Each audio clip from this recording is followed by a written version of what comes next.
ಅಶೋಕ್ ರವರು ವೇದಿಕೆಗೆ ಆಗಮಿಸಿದ್ದಾರೆ.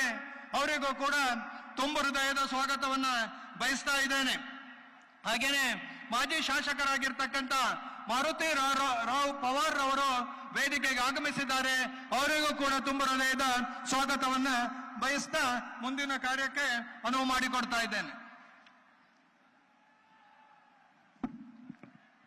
ಈಗ ಮುಂದಿನದಾಗಿ ಮೈಸೂರು ಕೊಡಗು ಲೋಕಸಭಾ ಕ್ಷೇತ್ರದ ನಮ್ಮ ಜನಪ್ರಿಯ ಲೋಕಸಭಾ ಅಭ್ಯರ್ಥಿಗಳಾದ ಶ್ರೀ ಯದುವೀರ್ ಕೃಷ್ಣದತ್ತ ಚಾಮರಾಜ ಒಡೆಯರ್ ಅವರು ನಮ್ಮೆಲ್ಲರನ್ನು ಉದ್ದೇಶಿಸಿ ಮಾತನಾಡಲಿದ್ದಾರೆ.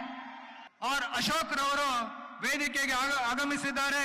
ಅವರಿಗೂ ಕೂಡ ತುಂಬ ಹೃದಯದ ಸ್ವಾಗತವನ್ನ ಬಯಸ್ತಾ ಇದ್ದೇನೆ. ಹಾಗೇನೆ ಮಾಜಿ ಶಾಸಕರಾಗಿರ್ತಕ್ಕಂಥ ಮಾರುತಿ ರಾವ್ ಪವಾರ್ ಅವರು ವೇದಿಕೆಗೆ ಆಗಮಿಸಿದ್ದಾರೆ. ಅವರಿಗೂ ಕೂಡ ತುಂಬ ಹೃದಯದ ಸ್ವಾಗತವನ್ನ ಬಯಸ್ತಾ ಮುಂದಿನ ಕಾರ್ಯಕ್ಕೆ ಅನುವು ಮಾಡಿಕೊಡ್ತಾ ಇದ್ದೇನೆ. ಈಗ ಮುಂದಿನದಾಗಿ ಮೈಸೂರು ಕೊಡಗು ಲೋಕಸಭಾ ಕ್ಷೇತ್ರದ ನಮ್ಮ ಜನಪ್ರಿಯ ಲೋಕಸಭಾ ಅಭ್ಯರ್ಥಿಗಳಾದ ಶ್ರೀ ಯದುವೀರ್ ಕೃಷ್ಣದತ್ತ ಚಾಮರಾಜ ಒಡೆಯರ್ ಅವರು ನಮ್ಮೆಲ್ಲರನ್ನು ಉದ್ದೇಶಿಸಿ ಮಾತನಾಡಲಿದ್ದಾರೆ. ಅಶೋಕ್ ರವರು ವೇದಿಕೆಗೆ ಆಗಮಿಸಿದ್ದಾರೆ. ಅವರಿಗೂ ಕೂಡ ತುಂಬ ಹೃದಯದ ಸ್ವಾಗತವನ್ನ ಬಯಸ್ತಾ ಇದ್ದೇನೆ.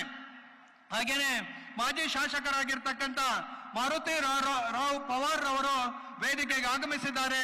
ಅವರಿಗೂ ಕೂಡ ತುಂಬ ಹೃದಯದ ಸ್ವಾಗತವನ್ನ ಬಯಸ್ತಾ ಮುಂದಿನ ಕಾರ್ಯಕ್ಕೆ ಅನುವು ಮಾಡಿಕೊಡ್ತಾ ಇದ್ದೇನೆ.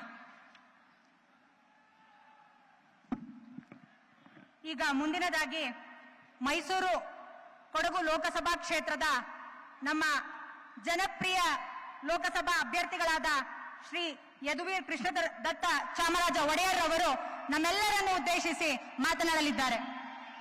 ಅಶೋಕ್ ರವರು ವೇದಿಕೆಗೆ ಆಗಮಿಸಿದ್ದಾರೆ. ಅವರಿಗೂ ಕೂಡ ತುಂಬ ಹೃದಯದ ಸ್ವಾಗತವನ್ನ ಬಯಸ್ತಾ ಇದ್ದೇನೆ.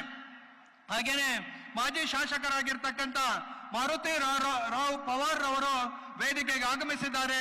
ಅವರಿಗೂ ಕೂಡ ತುಂಬ ಹೃದಯದ ಸ್ವಾಗತವನ್ನ ಬಯಸ್ತಾ ಮುಂದಿನ ಕಾರ್ಯಕ್ಕೆ ಅನುವು ಮಾಡಿಕೊಡ್ತಾ ಇದ್ದೇನೆ.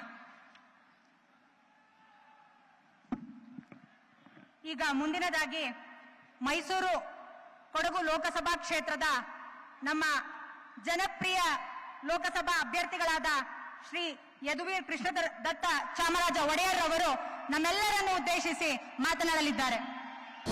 ಅನುಕ್ಷಣದ ಸುದ್ದಿಗಳಿಗಾಗಿ ವಿಸ್ತಾರ ನ್ಯೂಸ್ ಯೂಟ್ಯೂಬ್ ಚಾನೆಲ್ ಸಬ್ಸ್ಕ್ರೈಬ್ ಮಾಡಿ. ಹೊಸ ಸುದ್ದಿಗಳ ನೋಟಿಫಿಕೇಶನ್ಗಾಗಿ ಬೆಲ್ ಐಕಾನ್ ಕ್ಲಿಕ್ ಮಾಡಿ. ಲೇಟೆಸ್ಟ್ ಅಪ್ಡೇಟ್ಸ್ಗಾಗಿ www.vistaranews.com ವೆಬ್ಸೈಟ್ಗೆ ವಿಸಿಟ್ ಮಾಡಿ. ಅಂಗೈಯಲ್ಲೇ ಜಗತ್ತಿನ ಸುದ್ದಿ ತಿಳಿಯಲು ವಿಸ್ತಾರ ನ್ಯೂಸ್ ಕನ್ನಡ ಆಪ್ ಡೌನ್ಲೋಡ್ ಮಾಡಿ.